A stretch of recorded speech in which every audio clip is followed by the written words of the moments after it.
Asked about his expectations entering the last 4 games of this regular season coming off a bye. Here's what he said.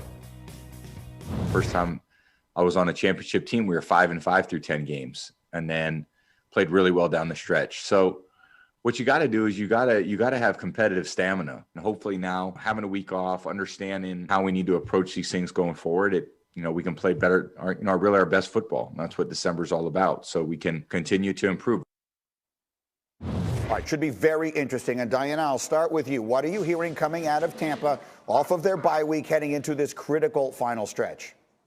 Well, the other bite that you should have added to that was when Tom Brady was talking about the weather in Tampa. He said, "You won't catch me dead living in the Northeast," so we can hush all those rumors that perhaps he wants to leave Tampa because he seems happy. He just bought another house down there. So in terms of their outlook going into this, finding their identity, Bruce Arians will say over and over, we can figure out a way to win different ways. It doesn't have to be just one identity for them, right? Because you look at the Saints in the NFC, you think Drew Brees, Taysom Hill, Michael Thomas, Alvin Kamara. You look at the Rams, we saw them last night. You know what they are. It's clear.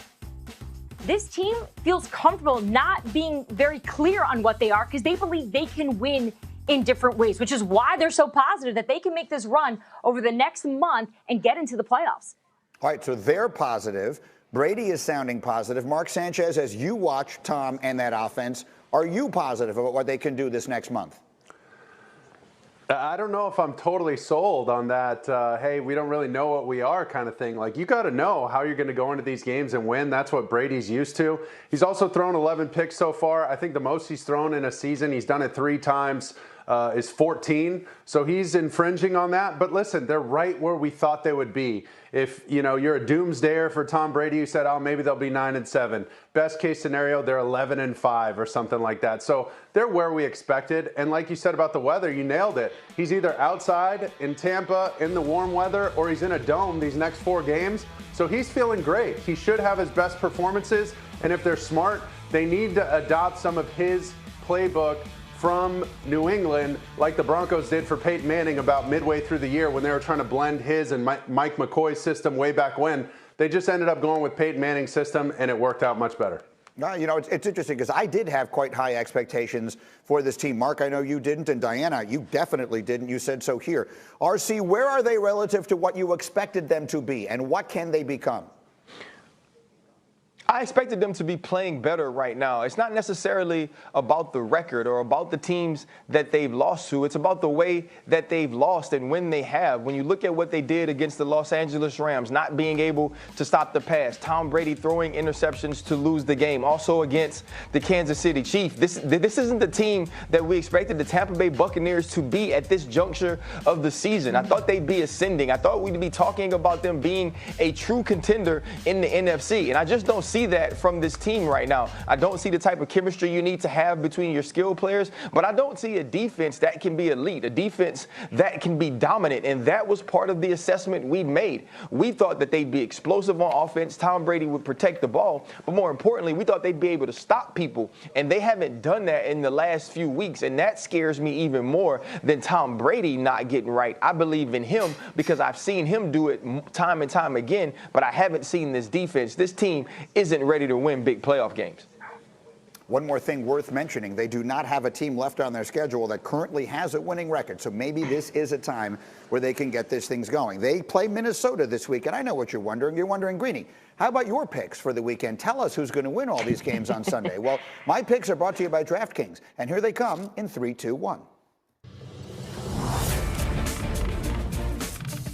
Packers, Lions. Aaron Rodgers playing as well as he ever has. Detroit just gave up 30 to Mitch Trubisky. You do the math. 41-24 Green Bay. Cards, Giants, teams headed in opposite directions. Suddenly, it's New York. We're all wondering if they're for real. And the answer is yes. Big Blue makes it 6 of 8 behind their great D, 27-23. Texans, Bears. Deshaun has his playoff hopes crumble last week. He'll take out his frustration on a group that packed it in a month ago, 31-16. Chiefs, Dolphins. Now we're talking. I like everything about Miami, the defense, the coach, the underrated weapons. But Patrick Mahomes is on the other side. Enough said. 30-24 Kansas City. Colts, Raiders, both so good at times and so inconsistent. I'll go with the one I really believe in, which is Indy. Give me Old Man Rivers in a playoff push, 27-26. Finally, Saints, Eagles, Jalen Hurts against Taysom Hill. What could be more 2020 than that? I like Hurts, but the New Orleans D is the best in the sport. Both QBs run for touchdowns, but the Saints come marching out with a win, 23-17. All right, let me bring the crew in on that one. And Sanchez, let's talk about what is in front of Jalen Hurts. Right, excuse me, I blanked for just a moment. Of Jalen Hurts right now. His first start, welcome to the NFL, kid. Here's a Saints defense that is playing as well as any in the National Football League right now. What do you expect? Well, listen, I think this just goes back to draft day. I don't know if Peterson was totally on board. This is from a total outsider perspective. I don't have some insider knowledge, but it sure seems like he wasn't on board with that pick from Howie Roseman. So this is kind of like, all right, you want to see your guy play? Good luck against a team that's held, opposing offenses to less than 16 points in their last 5 games. Like, good luck. So this is tough. When you put a rookie in there like that. The Saints have a tough front seven, a veteran secondary that's not a recipe for success for a first-time starter. What you would hate to see because of, disagreements on who to draft and who you want playing at quarterback between the GM and the head coach is a quarterback not to be developed properly and get shell shock in his first outing, and be kind of seeing stars and not have a great outing his first time because you want him to build confidence. So this could be tough for him. What do you think, Bart? Well, to quote the great Clubber Lane from Rocky III, what my prediction is, pain. And you talk about pain, you talk about this is a porous offensive line that can't stop blitzes up the middle. I have a young quarterback with limited weapons. Alshon Jeffries couldn't jump over a stack of index cards right now. I promise you that they're gonna light him up. They're gonna heat him up, man, and it's gonna be painful. They're gonna set the edges to make sure he has to throw the ball from the pocket, and they're gonna blitz him and blitz him and blitz him, and it's gonna be painful and it's gonna get ugly early. And once you damage this young player, you can't get him back and bench him and say, come on in, Carson Wentz. You're stuck with him, and he's going to have to live through all these bumps in the road. You know what? Not only do I agree with every word you said, but it gives me the opportunity to once again say the fact that Mr. T didn't win an Oscar for Rocky III is absolutely a crime. Anyway, it's RC, to you, what do you think? You know what this reminds me of, Greeny? It's that gif where Jon Snow takes the sleeve off of his sword and the whole other army is barreling toward him on their horses. Like, that's who Jalen Hurts is going to be this week. And I told you early on in the week, I keep seeing Apollo Creed dancing with James Brown before the fight against Ivan Drago and how excited he was about that. And then what happened? That's what I'm looking at when I think about Jalen Hurts. But to me, it's a win-win situation for him. I actually agree with what Mark said. I don't think Doug Peterson was ever on board with having Jalen Hurts. I don't think he expects Jalen Hurts to go out and succeed this week.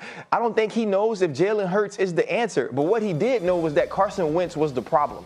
That Carson Wentz was the reason this team wasn't winning. Now, there are other things that need to be fixed, but you can place a lot of the blame at the feet of number 11. And so for Jalen Hurts, it's two things. If he doesn't play well this week, Monday morning, me, Rex, and Dan are going to come on here and say we didn't expect him to play well. He was playing the best defense in football, and we didn't think he was ready. But if he is poised, if he can move this team, if he can add some sort of a spark, it bodes well for Jalen Hurts and his future and the way people have to see him, and maybe even giving him an opportunity next week. Doug Peterson said he made this decision for this week. To me, that means so many things. He doesn't believe in Jalen Hurts. This is not a decision that they want to go away from Carson Wentz forever. And so Jalen Hurts has an opportunity in the game no one expects him to play well to show that he belongs. And for the record, that was 2 Rocky references from different movies in one conversation. Meanwhile, next conversation involves the Cleveland Browns. Let's go, because they play Monday night against the Ravens, and it's a huge game with all eyes on Baker Mayfield. He has 11 touchdowns, just 1 pick over his last 6 games, and the Browns have gone 5-1 during that stretch, and they beat a good Tennessee team last week. However, winning teams generally have given Baker Mayfield trouble so far in his career. He's 6-12 with 28 touchdowns and 25 picks against winning teams in his career. And the Browns' division rivals have also been a real problem. He's 1-5 in 6 career games going up against Lamar Jackson, who was in his draft class, and Ben Roethlisberger, who has been the standard in that division for a very long time. So let me come again back on this one here. Let's talk about it first. Yeah, we're a completely different team than we were early on. Obviously for the better. I think we've